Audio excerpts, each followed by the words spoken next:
Shalom, shalom, shalom naba eligno sobipai tozwami dans les quatre coins du monde. Shalom naba mouré ya bonne nouvelle ndenge na lobaka toujours. Ba oyo ba sepelaka koyoka liloba na Nzambe.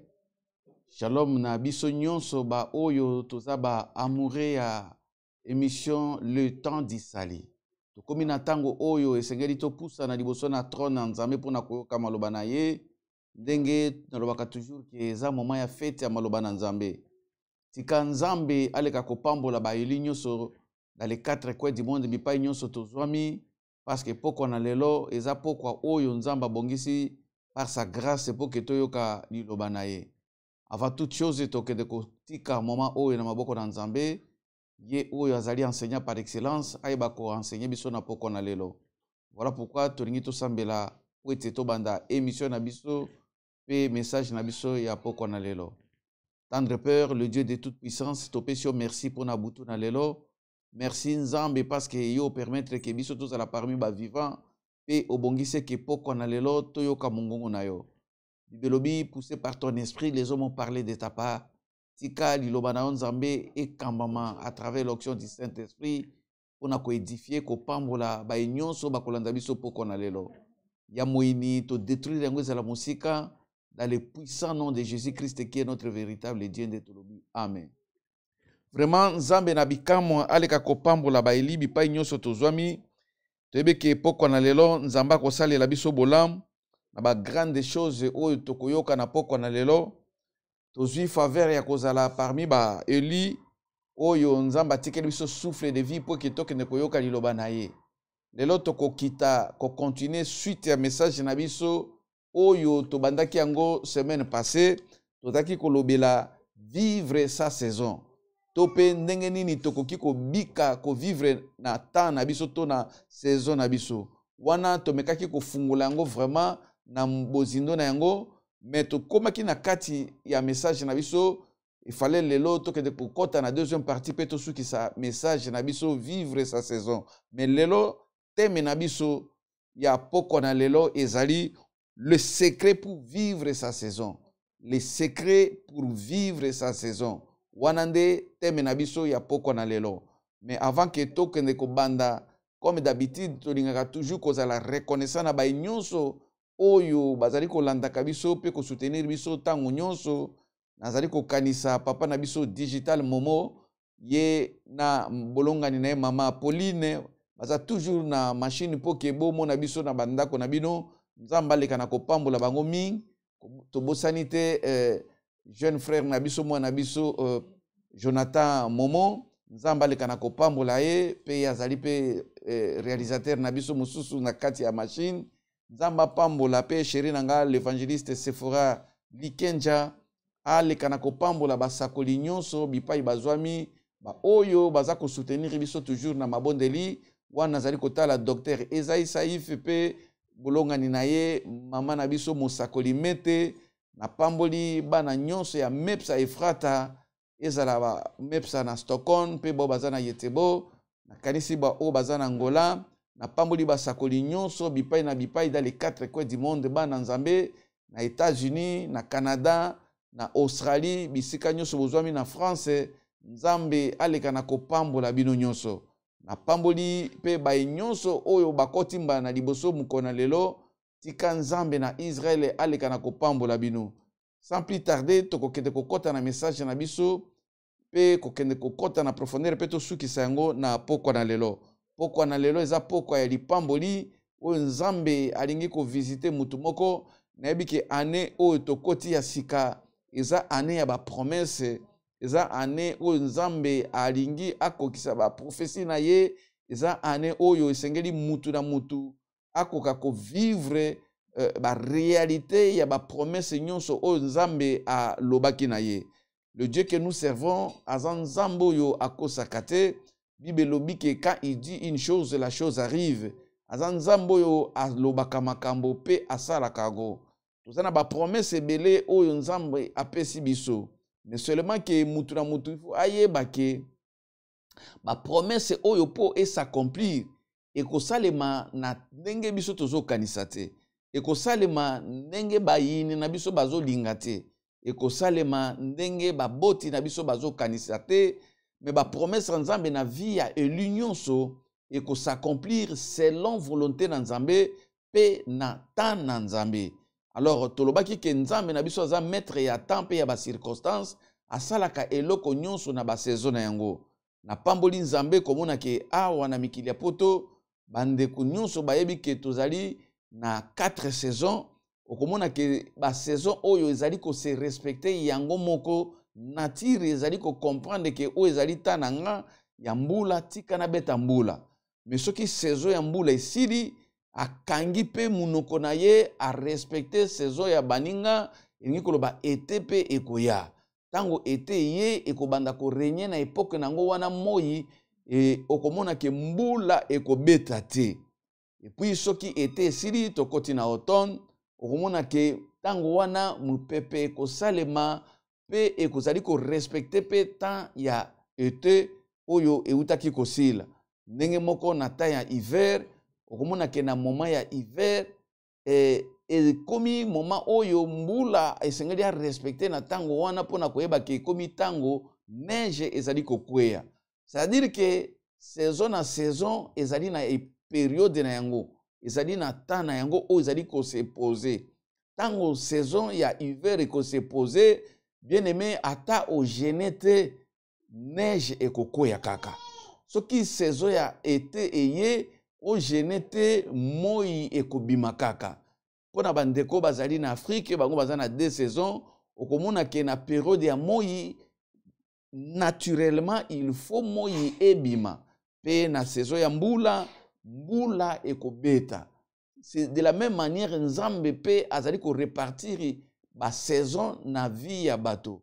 Okomona bandeko mosusu, soki saison na ye ekoki, bien aimé makambo nyonso ebandi ko fungwama olinga te lokola ezali saison na ye, Nzambe akokokisa ba promesse to ba prophétie oyo alakaki na vie ya moto wana. De la même manière soki saison na yo ekoki na mbula oyo tozoko kota, yeba ki eza na ba grande chose o Nzambe abongisi po kesalema na saison na yango. Raison pour laquelle na lingi na yebisa eli moko o comprendre que saison na yo ekoki, saison o Nzambe alingi kosalela ba grande chose, saison o Nzambe alingi kokisa ba promesse na kati na yo, saison oyo mutu moko te akoki ko empêcher yango. Seulement que tozana ba secret ndenge nini moto koki ko vivre saison na yo. Parce qu'il y a des gens qui saison na ekoki, ye azali ko comprendre te que et comme saison na ye, il faut profiter na saison oyo. Parce que leur saison ekosi la bien-aimé et ko comme appelle saison ya baninga mususu. Na yokaki ndeko moko azako loba na télévision, alobi ke Nzambe ya pesi exemple na ye na lolenge ya mokili abi ke Nzambe azalaka lokola roulage. Soki ba roulage ya Afrique atelemisi mituka kote oyo, ba mituka nyonso wana etelemi, ba mususu ebandi kokende. Soki ekomi na tour apesi nzela, ba oyo mususu pe ebandi kotambola mususu ifo etelema. C'est comme ça que Nzambe ezali image ya makambo Nzambe asalaka na vie ya ba élu.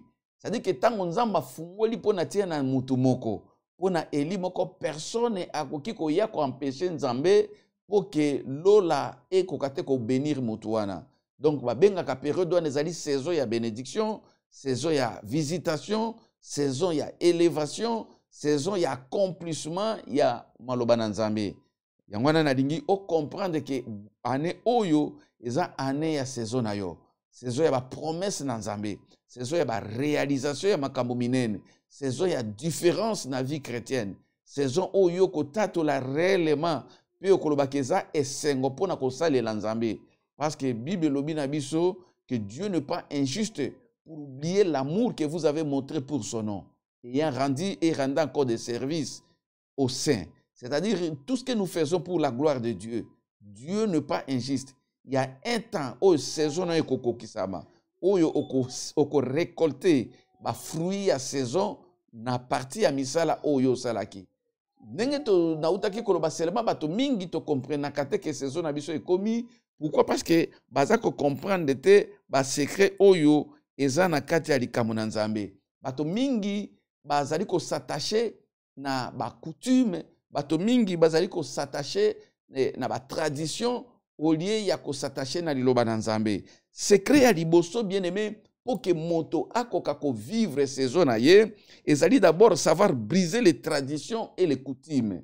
Koyeba ndenge nini ko buka ba tradition ya mokili pe ba coutume ya mokili. C'est-à-dire que savoir briser les traditions et les coutumes. C'est-à-dire que mutu oyo aza ko vivre saison, alingi ko vivre saison na ye. Esengeli oyeba ke yo utambola lisusu lokola bato ya mokili te, mais ozali ko tambola na boussole moko oyo tobengi yango liloba na Nzambe. Okotambola na lumière ya maloba na Nzambe. C'est-à-dire que tango Nzambe azali ko pambola mutu, esengeli yo comprendre que ezana eloko moko oyo ezali ko appuyer saison na yo. Oko comprendre saison à travers maloba na Nzambe. Secret wana ezali munene parce que lelo bato mingi bazali ko échouer po bazali ko respecter maloba na Nzambe te, bato mingi bazali ko s'attacher na liloba na Nzambe te, mais bato ba s'attacher kaka na ba tradition ya mokili, na ba coutume, na makambo oyo ezali très différent na réalité ya maloba na Nzambe.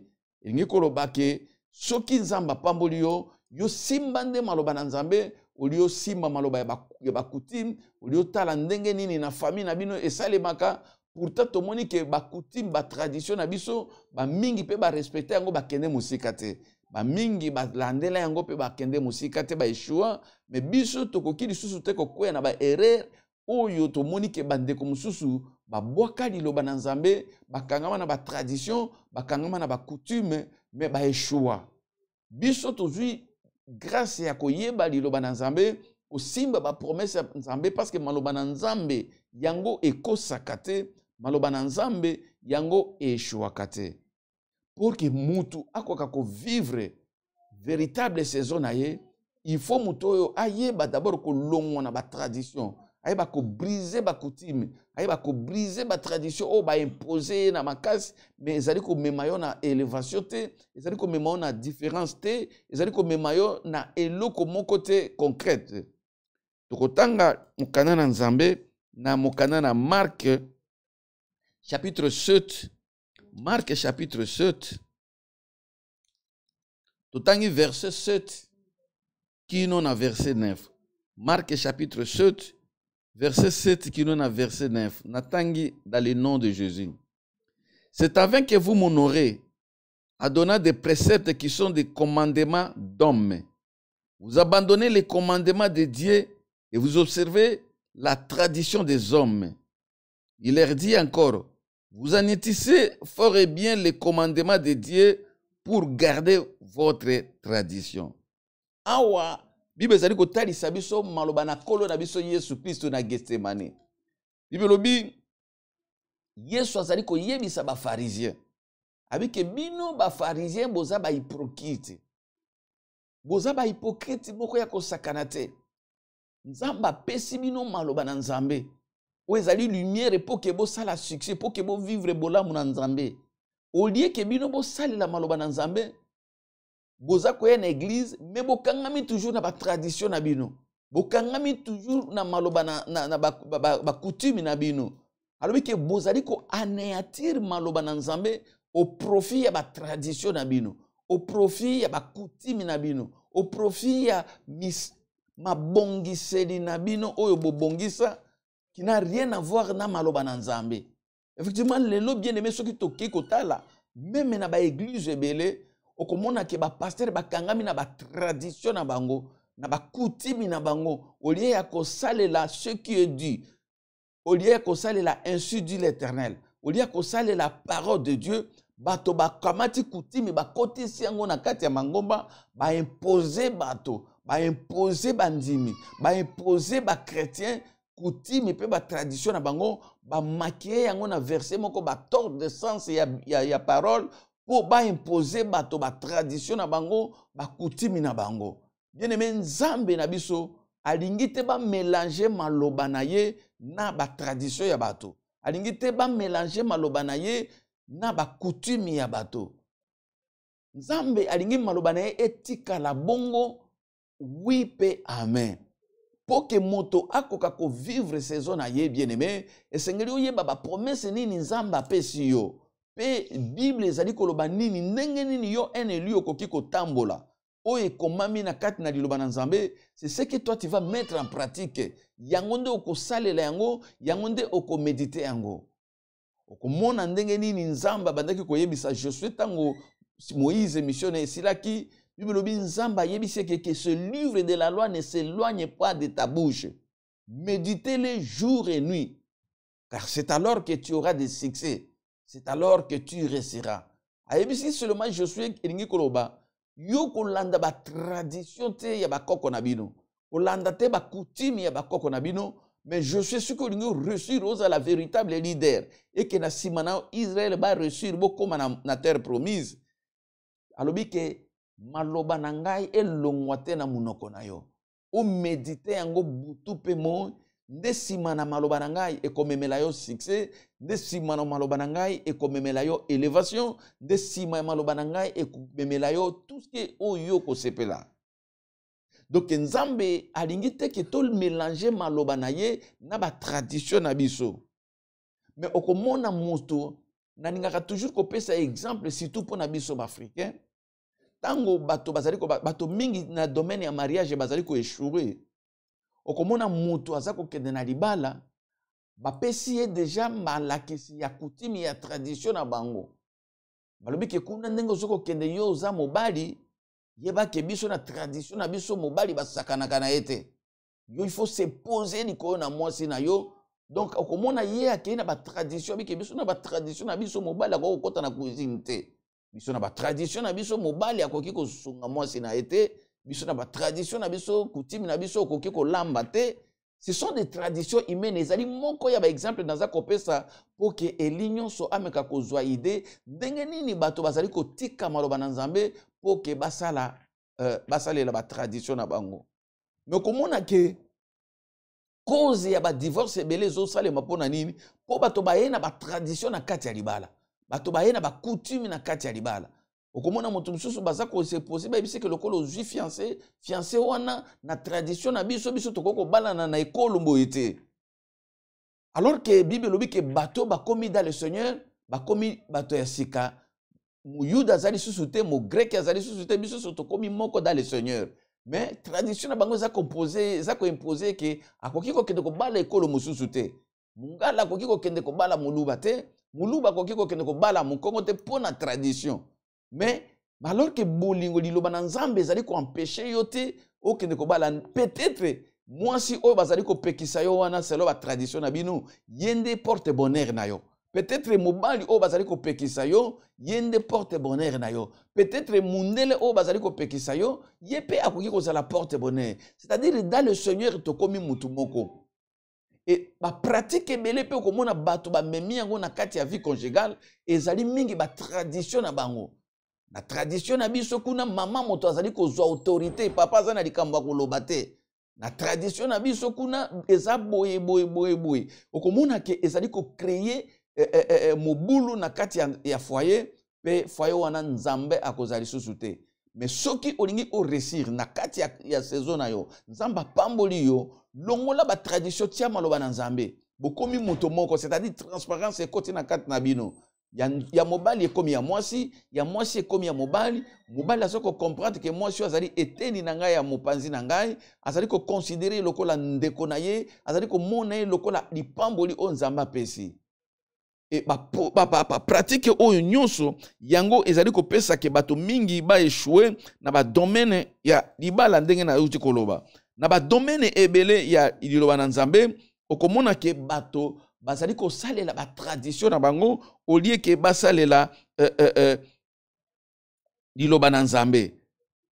Okomona mutu mususu ameseni par exemple na église ye bango baliaka elambo na tradition na bango na kati na église elambo ekoki ko lia ma journée mususu te, il faut elia makaka suka ya sanza wana tradition oyo ya église na biso toliaka kaka suka na sanza. C'est-à-dire soki basali cette scène suka ya sanza te, c'est comme eza péché babuki yango. Pourtant liloba na Nzambe lobi que toutes les fois que vous en ferez, Nzamba elobi te ke ezala kaka une fois par mois, 2 fois par mois. Liloba na nzambe lobi que toutes les fois que bokozlia nzoto na ngai, vous allez commémorer kufa pe résurrection na ngai. C'est-à-dire toko ko sala même tous les jours lokola ba catholique ba salaka, c'est-à-dire to sala mukolo Saint-Esprit a ko révéler biso que to sala, c'est-à-dire toko ko sala ngo ndenge molimo na nzamba zo kamba biso, ndenge liloba na nzambe ezali ko kamba. Ce qui te dit to vivre en kembo nzambe to buka mo ba tradition ko tia ba tradition na kati na église mo bi pekiseli na kati na église biso na tradition na biso to lingi basi ba la côté na bango mibali côté na bango soki mobali ake côté o buki tradition bibelobi toza moto moko na kati na Christ mukolo Saint-Esprit akitaki na kati ya chambre haute bakabola kite basi côté mibali côté mulimu na nzamba kitela ki bango mais komona na ba église ba séparer côté basi côté frère soko koti kuna doko za moto masumu soki sera leki côté mais ce sont des traditions ya bato pona nini okoya ko remarquer que soko landi vim ya mukambi malamu omona ke bazali bato baza très autoritaire côté ya basi lingi ko ba ke basi bazalaka na moi second degré.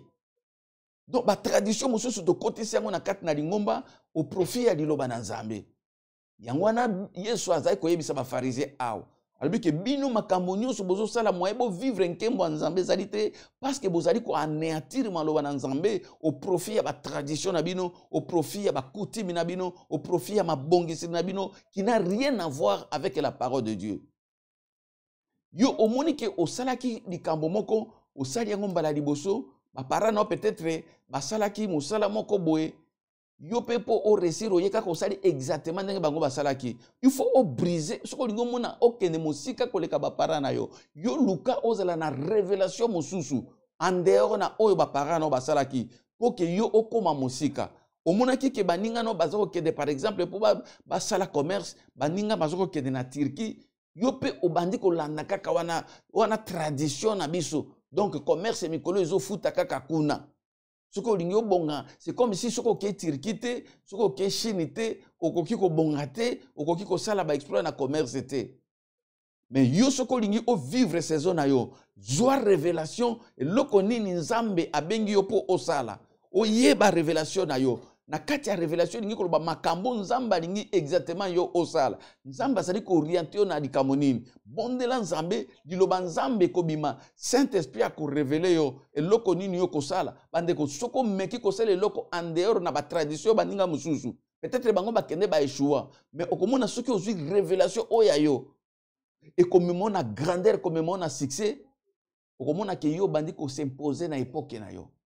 Bato mususu tango bakoluka baya ko imiter yo yo komi déjà musika parce que yo olinga kite olanda ndenge baninga basalaka lokola ye aresisaki kaka na kolamba mikate yo pe fo fungula kaka ngane ya mikate lokola ye aresisaki na kofungula mwa boutique cosmétique ya babiloko ya africain yo pe bato nyonso bakomi kaka yango luka révélation ya makaloba na nzambe nzamba bengi yo pona makambo nini nzamba bengi yo pona grandeur na likambo nini liloba nzambe eko orienter yo oke osala excellence na domaine moko précis oyo nzamba ko tinda yo parce que ndenge nzamba bengi biso mutu na mutu azana na vision na ye mutu na mutu azana makambo nzamba bombeli ye oke a s'imposer yangwana poke mutu okende ko sala saison na yo.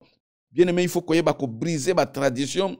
Ya makambo kosala te lokola bato nyonso basalaka kosala te po omona ki moninga za kosala bien sûr eza malamu pona ko imiter makambo malamu baninga basalaka mais est-ce que réellement yo bengami osala kaka lokola ndeko wana est-ce que réellement yo bengami oteya kaka lokola ndeko wana teyaka soki ya sala succès na domaine ya miracle oza mokambi mais yo tamso nzamba bengi yo na exhortation okoki pe kosala une grande ensemble okoki kozala pe na ministère munene kaka na ko exhorter bato o briser ba tradition wana yo oyeba nini liloba nzambe ebengi yo po ozala nini nzamba lobi po yo ozala.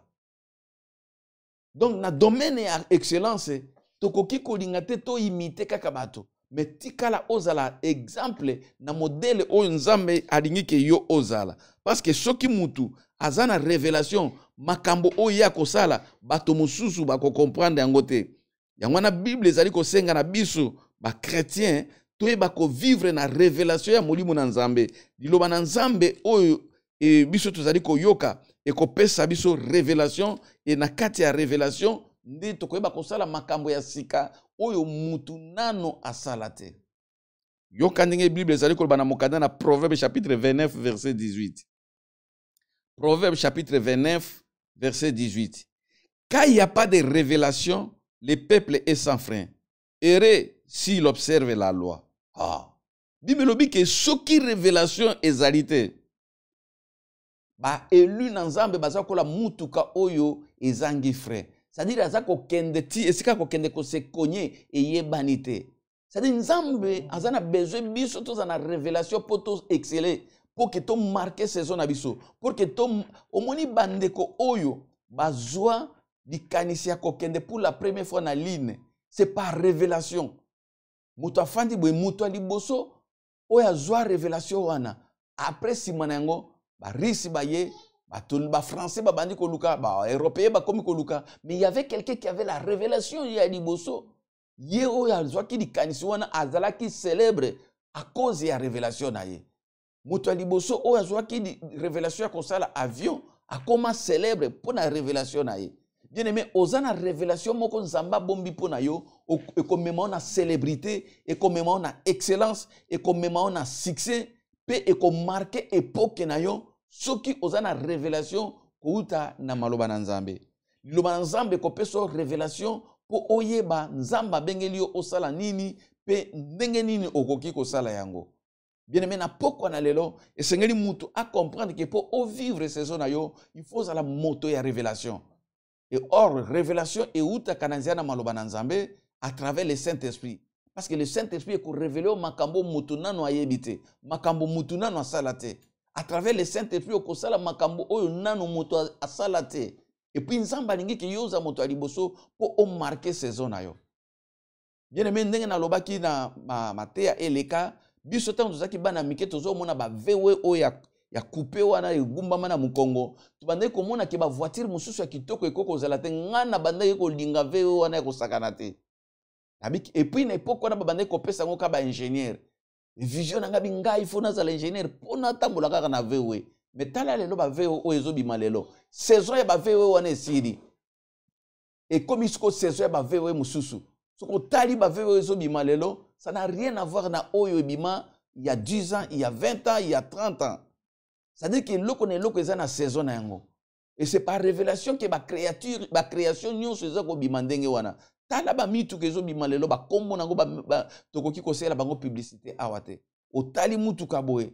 Au mona que il y a 20 ans, il y a 30 ans passé et ça l'a quitté. Et c'est par révélation que ba scientiste bazako créer biloko o.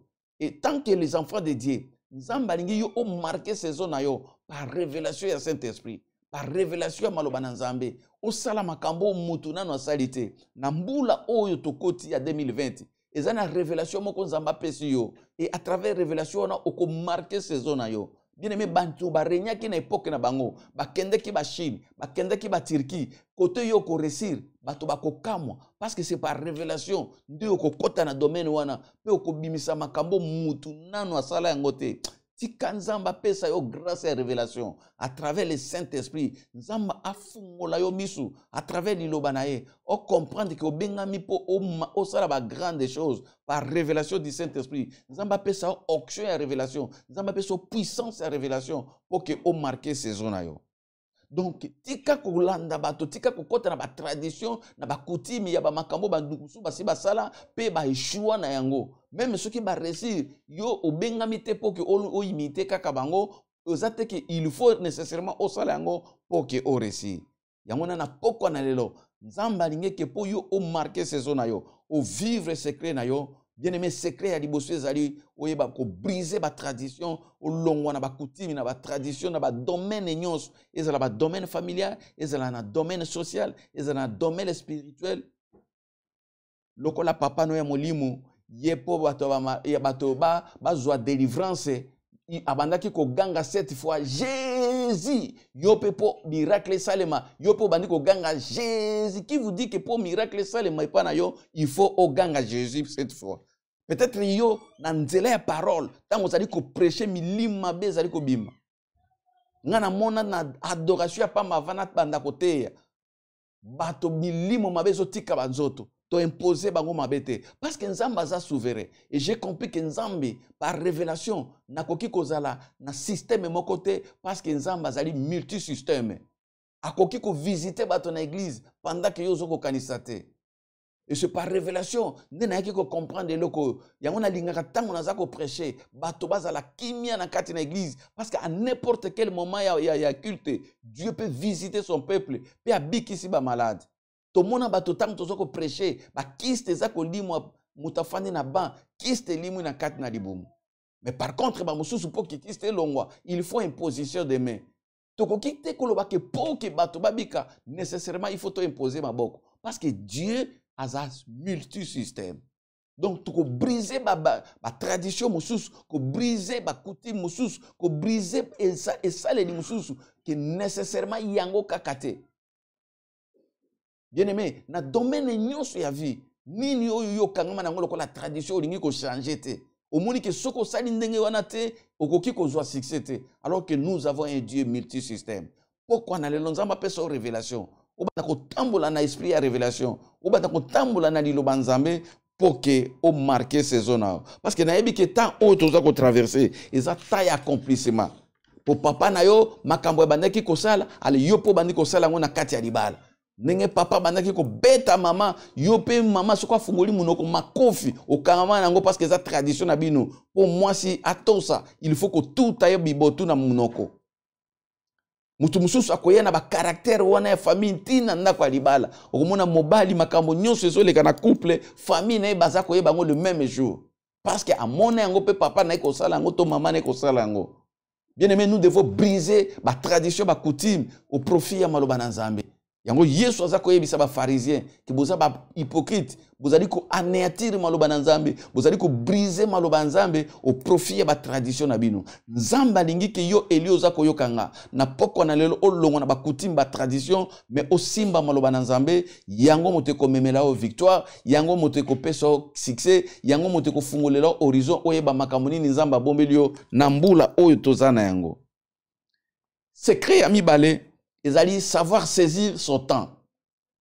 Na beta cassette ne loko wana. Bien aimé, pour vivre saison na yo, ndenge toloba ki Nzambe na biso azali mettre ya temps pe ya circonstance, il faut ko yeba ko saisir temps na yo. Parce que Nzambe na biso to bengiye le maître de temps pe ya circonstance, asala ka makambo nyonso malamu na temps na ye. Oh bien aimé dans le Seigneur, okomona na mokanda na Genèse chapitre 37, verset 1 qui nous a 11. Genèse chapitre 37, le verset 1 jusqu'au verset 11. Donc, on a une histoire à Joseph. Bible dit que Joseph, tant que elenge, azalaki kaka elenge na 17 ans, ba oyo bazali ko koma yango parce que to ngito meka ko zwa tango mingi, ezana ba verset musu to kotanga musu subido moko bo tanga na ndako. Awana Genèse chapitre 37 verset 1 jusqu'au verset 11 bazako talisa biso ndenge Joseph azalaki na bandeko na ye pe ndenge nini azaki ko passer temps oyo Nzambe apesaki ba promesse. Nzambe ko pesa Joseph ba promesse ya grandeur que saison na ye ezali koya. Abi Joseph okotika la ka ko zalate mwana oyo ba yaya bazali ko tiola mwana oyo ba ndeko baza komona tina te parce que bandeko Joseph nyonso ba yinaki ye à cause ya amour o Jacob apesaki ye. Bible lobi que chaque fois que soko a eu révélation ba yana bazali toujours ko yina ye. Et Joseph a eu vision, a eu promesse en Nzambe. Bien aimé, c'est nezaki na époque wana te Joseph akomaki ko régner. Na époque Joseph a eu qui vision, na époque Joseph a eu visitation en Nzambe, ezaki saison ya bayaya na ye. Bango bandaki ko régner. Bango bandaki ko dondo. Bango bandaki ko sepela na jeunesse. Mais Joseph azaki na promesse na ye. Ne tango bango bazaki ko sa makambo ya mokili, Joseph azaki jaloux na bango te. Mais mukolo Joseph aye ko zwa kaka visitation ya Nzambe, promesse kaka ya pamba. E bandi ko pesa bandeko na ye jalousie. Bien aimé, ezana bato mingi na temps oyo bazali ko régner. Ezana bato mususu na famille baza ko sala ba grande chose. Mais eza saison na bango, ezali temps na bango, ezali époque na bango.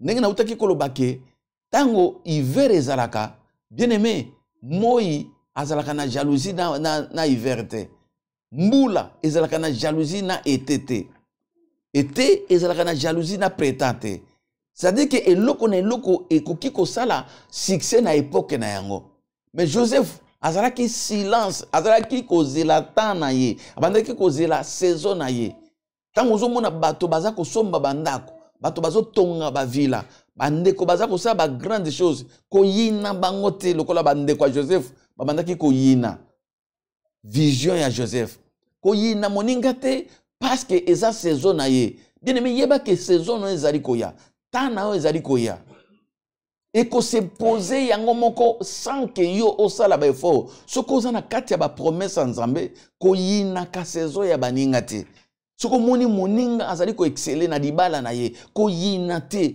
kolunka te otiela ye poison koluka te obebisa libala na ye koluka te obebisa bana na ye mais yo zela saison na yo soko moni moninga azali ko sa ba faire ba voyage eza ko reçu ezali saison na ye lelo bato bakomi telema na mitema likundu mitema mabe parce que azomona ke moninga tango ekomi saison na ye alingi te moto a se réjouir na ba promesse nzambe na époque o nzamba si ko marquer pour que moto wana se réjouir bien aimé Joseph a eu révélation bande kone bazako yina ye bande kone babandi ko tchola ye même Jacob ye moko tango ba mwana ye ko pesa révélation que papa tana makambo nzamba talisinga Jacob a s'opposé na yango. C'est pour vous dire que na nature ya moto, ndenge Bible zoloba, même bato ya famille, moto te ko sepela na lipamboli no koleka nzambe ye moko. Et la Bible nous dit que l'homme aura pour ennemi les gens de sa maison. Na linga verset mingi. C'est pour vous dire que tango yo zui promesse nzambe, banda ko zelata na yo ekokokisama. Ndenga bakuko alobi ba promesse nzambe ba prophétie nzambe na kofanda nye na kozela saison nanga même eza ko umela na kozela ngo parce que ko s'accomplit pe ko s'accomplit certainement na ngina bisa eli moko yo moto zo ba promesse nzambe yo moto zo même vision yo moto zo songe nzamba tali so makambo minene malgré que eza ko umela yeba que saison no ezali koya yeba que tana ezali koya ezali ko marcher vers son terme pe mbula oyo Dieu ne ment pas. Akokokisa ta oyo ye asi atalisa yo. Akokokisa makambo ya loba à travers basali na ye. Akokokisa makambo nzamba si apakola yo na yango à travers basali na ye. Ba promesse nyonso nzamba laka yo à travers ce serviteur, à travers bato na nzambe. To a visita yo yo moko na nzia na vision, to na nzia na songe. Sache que yango ezali ko ya malembe malembe. Saison na yo ezali ko ya. Na ningi na ibisa edi moko ke saison na yo ezali ko ya. Yina baninga te bazali ko tambola lelo na ba mituka ata ozali piéton yeba ke lobi ko tambola na ba mituka o nanu esalemite parce que saison pe ba fabrication ya mituka o yo ko tambola na bango ezali ko ya saison pe ya élévation no ezali ko ya bato o nyonso bazali ko sala ba mariage lelo na ba limousine yeba ke yo lobi saison no tango ko ya tamuso ko sala mariage na hélicoptère okotambola ngona ba mituka oyo eza na essence te parce que saison ya ba mituka oyo eza na essence ezali koya nangi na yebisa mutu moko ko envier moninga te parce que saison na ye yango wana parce que soko moni mutu azali ko chola yo parce que ya azali na bénédiction tu dois savoir que ça seulement saison na ye ekoki ko tinda yo te ozala na haine lokola bandeko ya Joseph babandaki ko yina mwana à cause ya vision seulement Joseph nano azwaki bénédiction te mais vision ya pamba et memi haine na bandeko na ye. Bien aimé ba chrétien combien na église bazana haine ya baninga kaka pona témoignage ya pamba.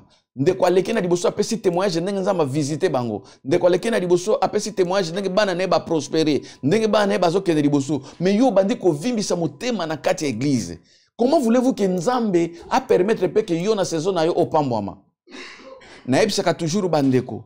Kisi échec munene ezali haine ya baninga soko lingi o échouer lamentablement bandako yina lipamboli ya baninga bandako yina bana ya baninga bandako yina ba couple ya baninga ozali komizindisa yo moko parce que nzamba azomona motema na yo bandeko ya Joseph nzamba mona ki motema na bango abike ba oyo esengeli na confondre bango Joseph azaki na kati ya vision ayebaki ke suka saison ekoya yango na ngina ebisa eli moko quel que soit ba temps oza ko traverser quelle que soit la situation que vous traversez, la Bible dit que saison non ezakoya. Je voulais dire à quelqu'un que saison non ezalikoya. Parce que le Dieu que nous servons a cause sakate. La Bible dit que le Fils de l'homme a cause sakate. Parole nezali oui et amen. Yangwana okomona ke na exposé à Joseph tango makambo eleki na Genèse chapitre 39 tokokende ko sauter yango na verset ya liboso kuna Genèse chapitre 39 wana tokotanga yango verset 1 kino na verset 3 totangi na kombo na Yesu Christ. Au fit descendre Joseph en Égypte et Potiphar, officier du Pharaon, chef de garde, l'Égyptien l'acheta des Ismaélites qui les avaient fait descendre. L'Éternel fit avec lui et la prospérité l'accompagna. Il habita dans la maison de son maître l'Égyptien. 3. Son maître vit que l'Éternel était avec lui et que l'Éternel faisait prospérer entre ses mains tous ceux qui l'entreprenaient. Parole du Seigneur. Awa Joseph Oyo, bien aimé tala sikoyo, malgré un yabande konaye, et empêcha qu'il zambete que saison na yepe koma. Ba kangiye, ba tekiye na maboko ya ba Ismaélite, ba teki Joseph comme marchandise à cause ya haine. Ba moni que ceux qui ba tekiye, ba ko empêcher saison ya Joseph et kokisama. Bien aimé, ba situation mususu, ba circonstance mususu yela ka ba chrétien ba na Nzambe, ceux qui Nzamba sali yango a provoqué yango, ezali nzela pour ememayo na saison na yo. Joseph ayebaki ki azalaki na reproche mon côté, azali ko tambola na crête Nzambe, pe azaki na révélation oyo totangaki yango na secret ya liboso. Révélation ezalaki que un jour akozala une grande personnalité. Mais ayebaki te ekosalema na nzela nini, mais asimbaki seulement ki akozala un grand. Révélation ezalaki ya grandeur, révélation ezalaki ya autorité.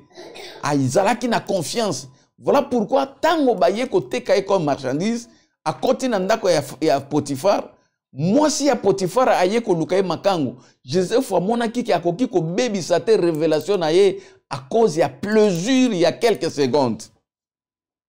Joseph a mis conservé pur parce que azaki na révélation ya autorité, révélation ya grandeur. Bien aimé, ce qu'on yebi koza na révélation moko ya grandeur, oko mi conservé pur devant Nzambe, oko mi conservé pur liboso na Nzambe, oko imiter te makambo oyo bato bazako sala. Naza toujours kobeta sete situ pona basai na Nzambe. Lelo suku yobi koza na promesse na Nzambe. Oko imite te ba nyonso bazako wela ko simba ba kabale juif. O ba koti na occultisme. O ba koti po ke fula ba to balanda bango. Toi tu as une révélation. Pe obengami po kozala une lumière pona bato mosusu. Pourquoi lelo ba pasteur nyonso biso nyonso to kene kokota kaka na kabale juif? Joseph a mis conservé pyramide. Je ne peux pas m'essuyer parce qu'il y a une révélation. Homme de Dieu, oh, il y a une révélation. Aux en appel dans Nzambe. Quelle que soit pauvreté, battez la révélation à Saint-Esprit. Battez le loko zanango katina bon Nzambe. Yango ana lobby, oko marqué saison na yo. Bien aimé, Joseph a batté la qui révélation et autorité a boyi. Mais yoka eloko ni ne ko salema. Tango saison na ye bandi. Bango bakanisi ki bazo teka Joseph menzo kande ba fungoli saison na ye. Bien aimé bato musu bakoko sala mabe na nzela ba mabe bazo sala nzo kande baza ko fungolela saison na yo poke o exceller. Nzo kande bazo fungolela ba porte poke o dondo. Nzo kande bazo fungolela ba porte poke ba promesse ensemble s'accomplir na vie na yo. En voulant faire du mal à quelqu'un, yeba ke ozande ko fungolela porte ya saison na ye. En voulant ko détruire vie ya bato, yeba ke ozalinde ko bongisa, okomi canal oyo ko mema mutu wana pour que a régner na saison na ye. Ba boaki Joseph comme marchandise, mais Joseph a ko kota na ndako ya Potiphar. Pourquoi? Parce que saison na ye bandaki. Joseph a ko kende na ndako ya mutu moko azali pauvre, mais a côté na ndako ya mokonzi. Azui grâce. Saison ezali ko memela mutu grâce. Yoka eloko moko esalemi wana. Joseph tango akoti na ndako ya Potiphar, il y a quelque chose elekaki na ndako wana. Bible lobi na verset 2, l'Éternel fit avec lui et la prospérité l'accompagnait. Tango saison ya Joseph ekokisami, comme azali ko battre la vision révélation on Nzamba pesa kiye. Bien aimé makambo mibale eleki. Ya liboso Nzambe azalaki na ye. L'Éternel fit avec lui.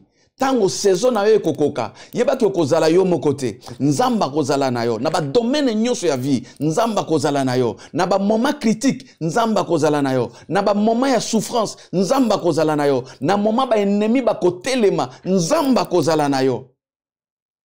Nzamba zalaki na Joseph parce que saison na ye kokaki, nzamba bandaki na ko talisa liboso vision, asimbi parole wana, azui révélation ya promesse nzambe. A battre promesse en Zambé jusqu'à ce que à s'abstenir n'a qu'à s'essuyer na moi c'est roi. Bible lobi, Dieu était avec lui. Et le point est très important. Dans tout ce que nous devons entreprendre, ce qui nous a basé na yote échec est déjà en kosalim. Ezala na domaine nyos, ezala na affaire, ezala na vie sociale, ezala na mariage, ce qui nous ambe azana yote, yeba que échec est déjà assuré. Mais Joseph malgré na komaki na royauté mais azaki déjà nanzambe. Bien mais ce qu'on dit que saison est kokisama. Est-ce que yo za nanzambe? Pour moto aza nanzambe, nzambe ndia komema na saison na ye pour que a briller na saison wana. Car la Bible nous dit c'est avec Dieu que nous ferons des exploits. Bible nous dit que Dieu était avec lui. Il y a deuxième chose, la prospérité l'accompagnait. C'est-à-dire que muto yo tango akoti na saison na ye, ce qui muto aza na nzambe, prospérité et ko accompagner. C'est-à-dire yo ko lukangote. Okene ko lukangote na nzela ko boma bato. Oko lukangote na nzela ko tangisa makila. Oko lukangote na nzela na ko ya ko yina bato. Mais yango e ko accompagner yo. C'est-à-dire bisika yo ko kende, yango ezolando na sima. Okoti na mboko sécheresse ezali, prospérité ezali. Okoti na ndako libala. Na kati ya libala no prospérité koti. Yango na yebisaka toujours ba mama. Bino ba mama boye bakake nzambe apesi bino pouvoir ya ko changer vie ya ba papa. Papa koza la même azaki ko lala na toko. Mais soka bali mwasi il faut alongo na toko lala na mbeto ya luxe. Parce que yo oza ko tambola na ba promesse bibebi celui qui trouve une femme trouve le bonheur. Binunde bozana si ba promesse ya bonheur. Binunde bomemaka bonheur na ba couple na bandako. Ça dit que tango yo koti na ndako ya mobali, mobali azaki na sécheresse il faut ko kauka elongwa. Yango Bible so ba moto ya trouver moi si ya bongo. Vie na il faut changer. Joseph azaki bonheur. Tango Potiphar a trouvé ye ndako ya Joseph est changé. Bible lobi que bonheur ya azaki ko accompagner. Malgré azaki domestique, mais na kati ya ndako wana bonheur nzambe kotaki. Bien aimé, na ndako nyoso yo kokota, soki saison no ezali, ndako wana il faut changer. Compagnie nyoso yo kokota, il faut compagnie wana changer. Ngana mwasi danga tolobaka ngo toujours to si to remarquer yango. Chaque fois soki to koti na quartier moko, il faut quelque chose ya malamu changer na quartier wana. Okomona to koti na quartier di situation moko boye, il faut ya malonga plus que o to kutaki esalema. Et to si to yeba ke to memaka lumière. To koti na ezate ke yo koti na ndako bato bazaki na ba mituka bato bazaki na ba na mimbongo yo ba yambio na ndako wana ale bato wana mituka kufi bato wana sécheresse koti mais esprit ni nozo ko tambola nango parce que mutu azana bonheur wazali ko tambola na nzambe a memakande changement na ndenge ya malamu partout zo kota il faut qu'il y ait un changement. Bible dit que Joseph tangwa koti na ndako Potiphar makambo changer. Pourquoi? Parce que le bonheur l'accompagnait. Et pourquoi bonheur est badai ko accompagner? Parce que dans la saison naie, saison ya gloire. Alongwa ki déjà na saison ya souffrance. Alongwa ki déjà na saison ba boka ki na libulu. Alongwa ki déjà na saison ba ndekone ba yina ki. Bien aimé, tant oana il faut eleka. Tant komi na saison na yo, makambo ya kala il faut eleka. Okoti kala te ke vie na yo zali toujours cercle vicieux, c'est-à-dire que oza ko tourner toujours à rond.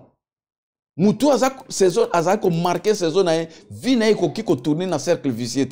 Bible dit que mon serviteur prospérera, il montera toujours très haut. C'est-à-dire que ce qui saison na koki obanda okomata ti mukolonzamba kolongolo na sena moi. Yangwana na dingina ibisa elimoko que esprit wana ya élévation yango il faut elanda na mbula oyo. Obanda komata na ba domaine nyonso. Bisika nyonso ko tia makolo na yo, o mema changement, bonheur et accompagné yo, prospérité na ba domaine nyonso. Prospérité, ezakaka ya misolote. Ezali ya makambo nyonso, ya paix du cœur, ya joie, ya bonheur, ya makambo nyonso. Tout ce que tu fais, ezako prospérer, c'est-à-dire ezako reçu, ezokende liboso. Yangwana na poko na lelo. Tika nzambe, apesa yo prospérité. Bisika nyonso yo zwami. Na domaine nyonso ya vie, nzamba salela yo. Tomoni ke prospérité landi e bandi ko accompagner. Et loko mi balé salemi.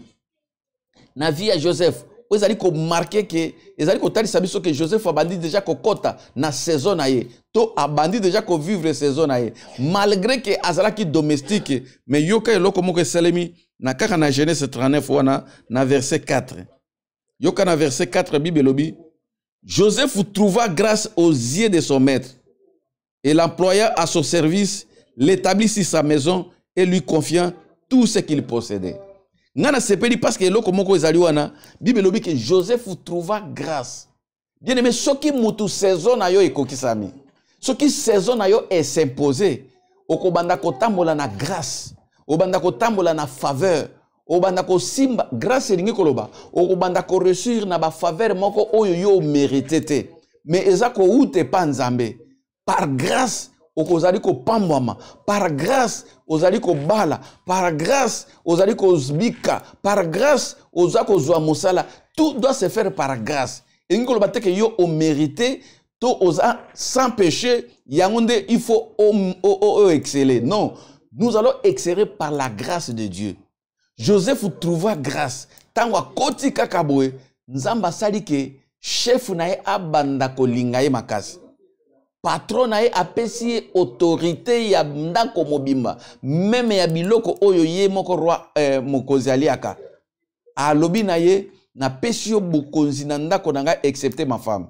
Tala niveau ya domestique ya boy. C'était une grâce exceptionnelle oyo Joseph azwaki. Pourquoi? Parce que zaki saison nae. Bien aimé, ce qui saison nae s'imposer partout au kokende grâce nzambe ko accompagner. Oko kota na bureau bo chef atali okaka par grâce mbamoko ba signer document na yo. Oko kende ko sali kamonyo so bo grâce nzambe. Ata bato bastie bambiche grâce nzambe ko accompagner. Raison pour laquelle en tant que l'homme de Dieu, nazali ko déclarer que faveur nzambe, grâce nzambe est accompagné elimo ko mbula oyo. Partout yo ko kende na ba domaine nyonso, grâce nzambe est accompagné. O trouver grâce na miso ya bato, o trouver grâce na miso nzambe parce que ça saison na yo. Pour comprendre que et comme saison na yo, pour comprendre que tant on a sala makambo minene, okobanda komona ke makambo yo ozali ko réussir na ba effort na yo te, mais okomona ke ozako zwango par grâce. Makambo mingi okobanda ko sala, nzamba ko toucher mitema ya bato, ba fungolelo ba porte eza grâce. C'est par là qu'on comprendre que o eza secret munene, c'est-à-dire que na komi na saison na ngai. Et il faut qu'on s'impose, il faut qu'on profite na tango oyo, au monique grâce na nzambe, et fungwa mi pona tina na yo. Yoka makambo mosusu yaki. Na verset 7, tozaka na Genèse 39 wana, tokotanga na verset 7, kino na verset 10. Yoka eloko elekaki. Après ces choses, il arriva que la femme de son maître porta les yeux sur Joseph. Il dit, couche avec moi. Joseph refusa, dit à la femme de son maître, voici mon maître, ne prend avec moi connaissance de rien dans la maison. Il a remis entre mes mains tout ce qui lui appartient. Il n'est pas plus grand que moi dans cette maison. Il ne m'a rien interdit, excepté toi, parce que tu es sa femme. Comment ferais-je aussi un grand mal et pécherais-je contre Dieu? Verset 10. Quoiqu'elle parlait tous les jours à Joseph, il y refusa de coucher auprès d'elle, d'être avec elle. Parole du Seigneur. Awa, nazoko tala nano eloko nini Joseph asalaki mukolo oyo. Tala, saison tango ekomaka, ememelaka moto, regard moko exceptionnel. Joseph faut pouvoir comprendre que o ekomi saison na ngai. Kala mingi te nazoko koma na royauté ndenge nzamba talaki alaki sakinga. Amani komona même moi si ya mokonzi na ye akomo mona Joseph ko leka même mobali na ye.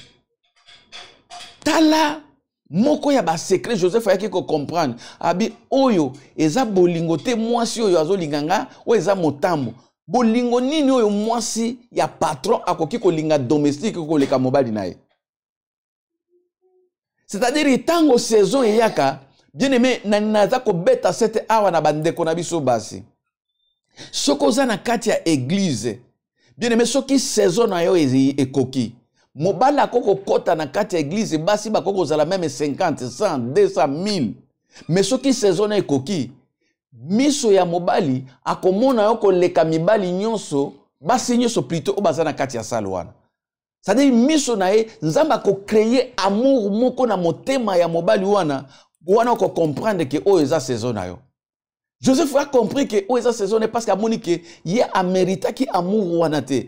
À tel point que même nzoto nae e komi ko sepelisa mwasi ya chef nae. Tika na poko na lelo. O découvrir saison o. A partir ya makambo nzamba ko salela yo. Ndeko mwasi ye bango ke ce qui saison est posé, okozana tante ba de ko sukolo na banganga. Ozana tante ba pakolo ba mafuta, ba pasteur, ba prophète, ba pakolo mafuta bolumbu, yo mwasi ya libala. Okene ko tika la nuit devant un soi-disant homme de Dieu, ba pakolo mafuta pour que yo obala. Ba tongola yo pour que yo obala. To ba bima meme na yo pour que ozwa libala. Yeba ke ba pratique nyonso ba kosala andeur di loba na nzambe e uti na nzambe te soki saison na ye mobali ya vie na tango akomona yo akomona kitoko koleka basi nyonso na kati ya sala akomona kitoko koleka basi nyonso na se ya mokili sans que okende komitika epa na moto sans que okende ko bima epa na moto na nzambe ya wana na poko na lelo na ngi comprendre ba signe oyo naza na témoignage ya mwana nga mobali aye ko lukaye azako mona ye bazaki na kati ya baninga basi ebele me mobali atali abina lingi kaka oyo batuni me ndenge nini yo ke ko linga kaka ye abi mongongo na alors que ndeko oyo ayebi ne atakutu ko yemba te abi mongongo soki na yoki na zoka lokola ange saison na ye koki alors que basi ya kitoko pe bazawana basi ya kitoko pe bazalaki wana me ndeko ya bike te ngan awa soki na mobali mwasi te na koyoka malamu te parce que ça saison na ye donc Joseph aye ko découvrir amoni ke bolingo ya mwasi ya farao ezaki sous normal te ezaki pona ye signe que en tout cas saison na ngai koki ye moto babandaki ko linga ete ye moto babandaki ko yine meme na bandeko na ye mais amoni mwasi moko ya mokonzi azoko linga ye Joseph a compris na signe wana kezaki saison na ye et puis alobi na minute yo kutuko nde na ko continuer ko banga nzambe makasi na ko simba yote parce que oza mwasi ya bato bien aimé tango bandi ko mona ba faveur ya ndenge wana ba offre ya ndenge wana yoza mwasi ya libala okoki ko kende ko mipesa te na mobali ya libanda ya libala okoki ko suye mbeto na yote parce que bazali ko kumisa yo ke yoza kitoko Joseph ba kumisi bote na ye ya bite bote oyo eza ya yote oza mwasi ya bato ya libala c'est comme ça qu'il a comprenaki ke na minute oyo na zanano na kati ya ba promesse ya nzambe wana eza ba secret pour que moto a comprendre que eza saison na ye toke ko fungola na mokana na Esther. Esther chapitre 2 verset 12 à 17. Histoire oyo e ko pesa biso mayele poto comprendre saison na biso. Esther chapitre 2 verset 12 kino na verset 17. Toyebi histoire ndeko na biso Esther.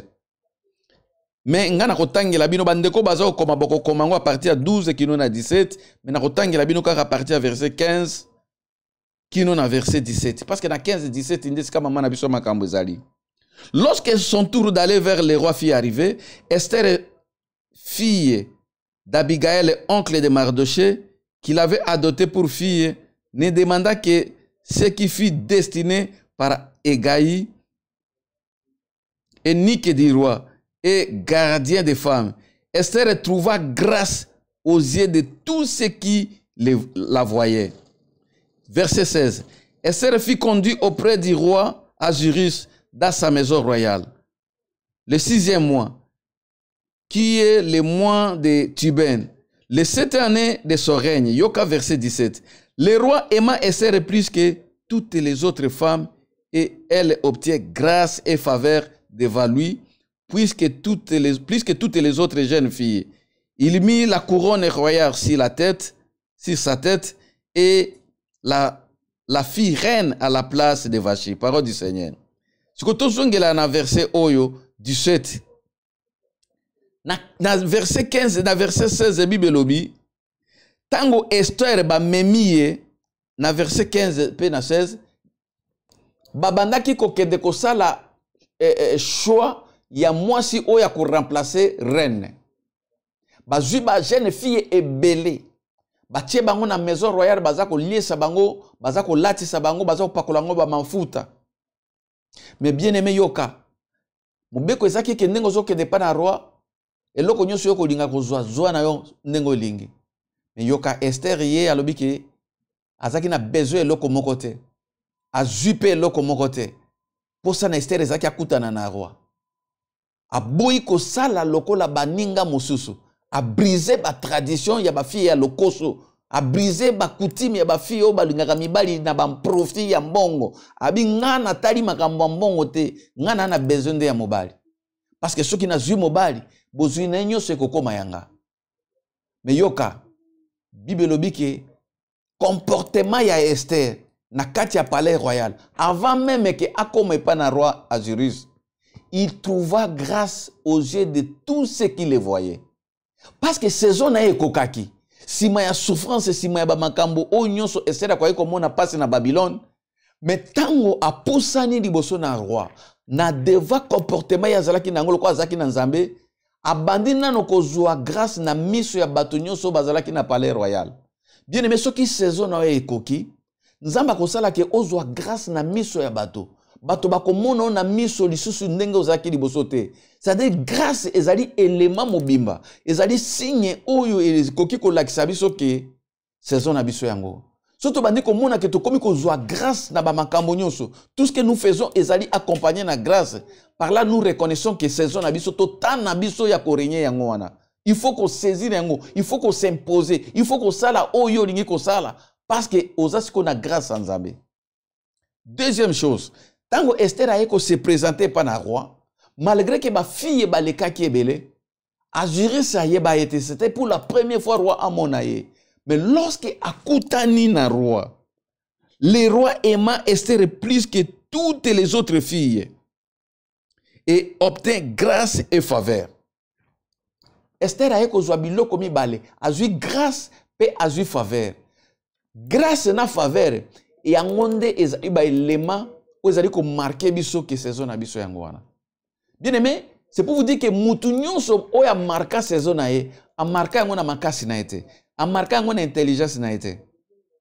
To mona batu oyo ba sisa ba université baza ko échouer, ba sisi université mais bazui misala te, ba échouer na vie. Mais komona mutu mususu atanga ne peza mingi te, momona grâce en Nzambe akomi directeur quelque part. Faveur en Nzambe akomi PDG quelque part. Yango na pokwa na lelo, na dinge ke grâce en Nzambe e accompagner élu moko. Faveur en Nzambe e accompagner libota moko.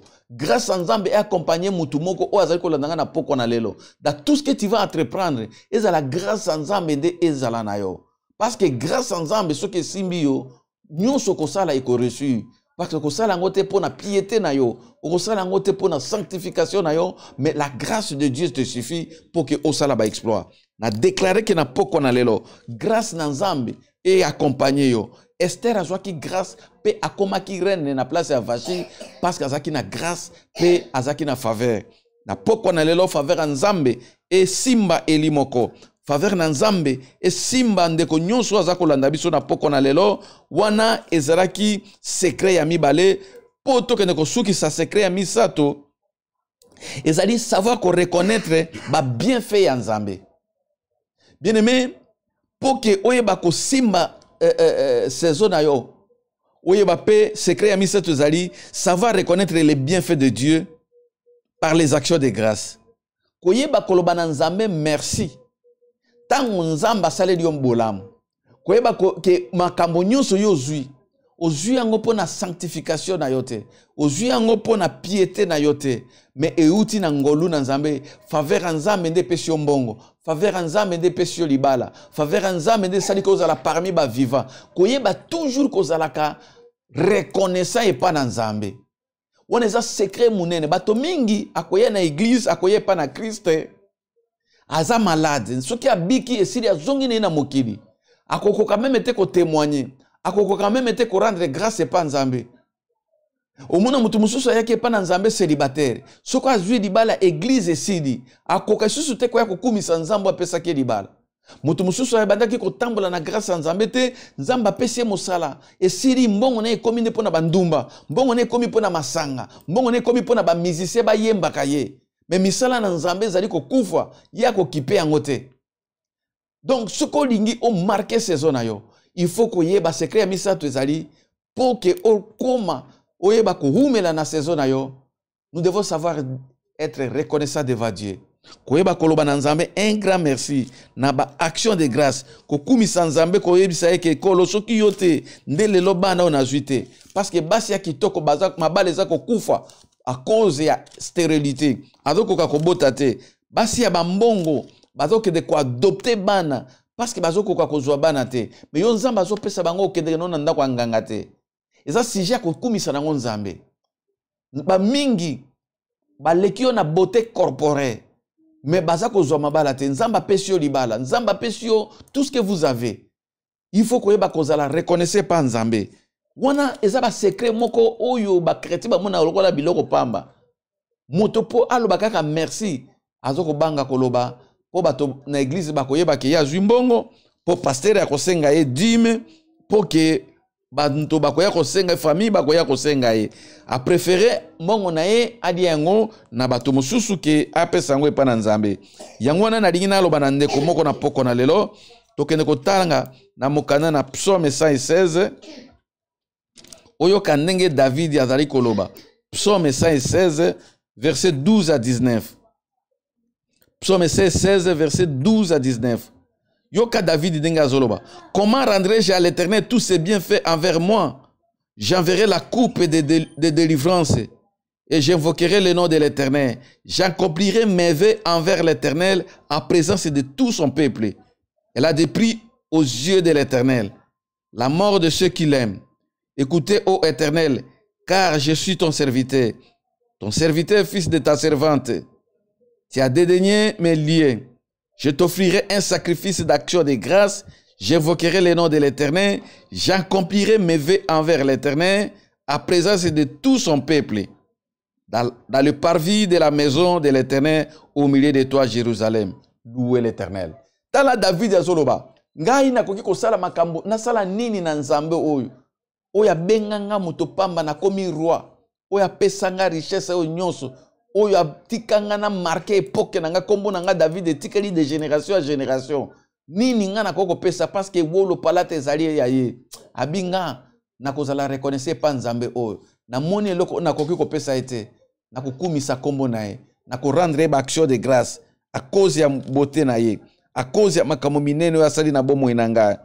Bien aimé, nous devons savoir à ko banga nzambe kolobaka na ye toujours merci tango azali ko salela biso ba grande chose.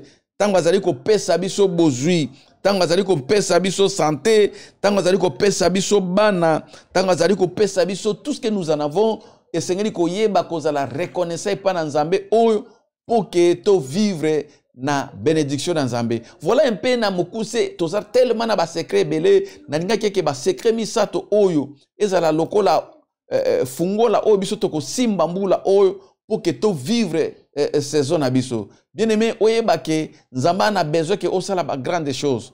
Mais pour okende liboso, yo il faut que l'on a ba coutume, l'on a ba tradition briser yango pour que okota na grandeur.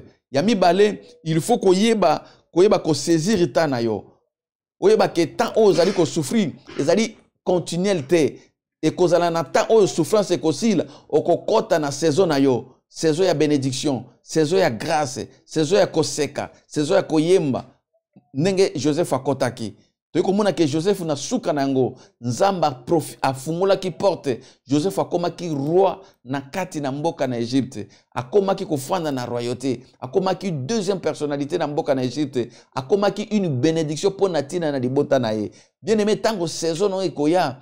Yeba ki okobosa na temps en souffrance, okobosa na temps oyo bateka ki yo, okobosa na temps oyo bandaki ko lala na ba salon ya bato, okobosa na temps oyo bandaki ko senga bato ba mema ka na ba voiture na bango, OK na fête ozo zela baninga parce que yo koza na garage non na nombre ba voiture oyebite parce que époque wana ezali koya. nzambe alingi ke ozala reconnaissant tango nyonso oyo ya koyeba kopambola secret ya misato yango wana na pokwa na lelo nalingi ke mutu moko ayebisa nzambe kolo nalingi ke bilembo misato oyo ezala kati nanga na marqué époque nanga parce que saison oyo ezali pesa nga esprit ya révélation na yeba ko briser ba tradition na sala makambo par révélation na découvrir ba projet oyo bongisi pona tina nanga na découvrir avenir nanga na découvrir ndenge nini yo bongisi poke nga pe na koma na royauté ndenge Joseph akobaki na royauté na kota na kati na royauté ndenge Esther akotaki na royauté. Bien-aimé, tango Esther a eu grâce et même qui est na royauté a commis reine na place ya Vashi na poko na lelo nzambe alingi ko mema mutu moko eli moko na grandeur alingi ko mema eli moko na dimension oyo bato bakoki ko imaginer te po o marquer saison na yo pe oyeba ke oyo ezali saison na yo na déclarer ke mbula oyo o vivre saison na yo oyina bato te oyina pe ba o mususu bazali boso na yo te parce que po ke no tango ezokoka bato pe bakobanda ko yina yo bato bakobanda ko envier yo nazali ko bondela nzambe ke saison na yo emonana na miso ya bato ndenge monana ki na miso ya bandeko ya Joseph na sima nango ba oyo batekaki ye bayaki ko fuka maliboso na ye pe bayebaki ya solo ke oyo azalaki ya nzambe nayebi ke mbula oyo bato mingi bakoya kotuna secret na yo pe bakoya kofuka maliboso na yo pe bakoyeba ke yo oza na nzambe yango wana na kosambela ke saison na yo ekokisama pe nzambe asalela o plus ke oyo bato bakoki ko imaginer. Tendre Père, le Dieu de toute puissance oza nzambe okokisaka maloba na yo tika poko na lelo nzambe eli moko a marqué saison na ye opesa biso esprit ya révélation pour te découvrir ba projet oza nango likolo na biso pambola ba couple nyonso pambola mabota nyonso pambola bandeko ba oyo nyonso baza kosalela yo d'un cœur vrai et sincère en fait que ba vivre saison na bango mbula oyo nzambe ba promesse nyonso yo kokisaki pona bana na yo ba promesse nyonso yo pesaki pona bango à travers ba sali na yo à travers ba songe ba vision et s'accomplir pona année oyo dans le puissant nom de Jésus-Christ na menacer puissance nyonso ya haine ya jalousie oyo yaka pona ko bundisa bana na yo oyaka ko bundisa ba élu na yo eza musika na bango dans le puissant nom de Jésus-Christ ma promesse na yo s'accomplir diko na moko alandi biso na poko na lelo dans le nom de Jésus qui est notre véritable Dieu ndetolobi. Merci Seigneur Jésus-Christ. Nzamba pambola biso nyonso apambola ba eli ba nyonso balandi message oyo bisika tozwami nebe ke nzambe asi akokisi maloba na epote ke to vivre saison na biso bato mingi bakotuna yo simbi nini nzoka nde osimbi ba promesse nzambe osimbi maloba na nzambe yango nde ko créer différence soki yeso ayete semaine prochaine tokokuta na lisusu na kati na émission na biso le temps d'Isali yango na va to kabwana na pamboli ba eli nyonso na pamboli papa na biso digital momo na kati na machine na pamboli pe mama na biso Pauline nzamba leka ko pambola bomoko ya mboka en fait que na nzela nango mabota ebele oyo bazali ko bika ba continuer koyoka maloba na nzambe na bosanité ko pambola mosai na nzambe chéri na ngai Evangeliste Sephora likenja nzamba pambola ye pe basakoli nyonso oyo basungaka biso lokola papa na biso Ezaïe Saif pe mama na biso musakoli mete ba mama na biso nyonso oyo balandaka biso basai na nzambe nzamba pambola bino boza tellement ebele na pamboli bana Mepsa Efrata Stockholm na pamboli ma fille Sylvie pe mobile na Jean-Paul na Mepsa Yetebor na pamboli Bishop Pichu pe mwasi na Bijou na Yetebor na pamboli bana Mepsa na Angola pe ba eli nyonso na Stockholm awa ba oyo balandi biso butu na lelo toza na Mepsa Efrata na assemblée na biso ya Stockholm na église Egdalen Shirka soki ozwi metro ya etc soki oza na esika ya kosambela te oza na Stockholm oza pembeni chef de oza Vesteros pembeni awa okoki koya chaque dimanche de 12h30 kino 14h30 oya koyoka maloba na nzambe tokosambela pona tina na yo pe nzambe akopambola yo soki po lingi kobenga biso ba numero na biso ezali wana okoki kobenga pe tokoki kosunga yo na nzela mabondeli tika nzambe na Israel apambola libota na ye bongo tokutani mbala sima na kombo na Kristo. Ciao.